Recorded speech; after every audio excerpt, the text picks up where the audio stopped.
کلمہ پڑھتے ہی حضرت عمر نے فرمایا یا رسول اللہ جب آپ سچے، قرآن سچا، اسلام سچا، تو چھپ کے نماز پڑھنے کا کیا مطلب ہے؟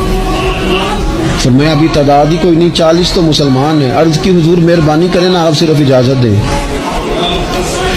20 لوگوں کی صفیں بنا دی گئیں، ایک صف کے آگے حضرت عمر ہیں، ایک صف کے آگے حضرت امیر حمزہ ہیں۔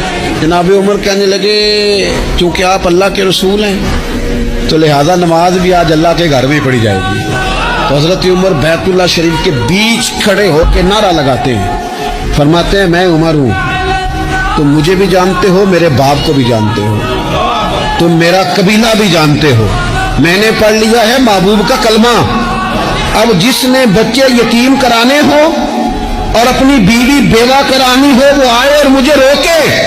یہ محبوب اللہ کے ہیں اور گھر بھی اللہ کا ہے، تو نماز بھی آج اللہ کے گھر میں پڑھی جائے گی۔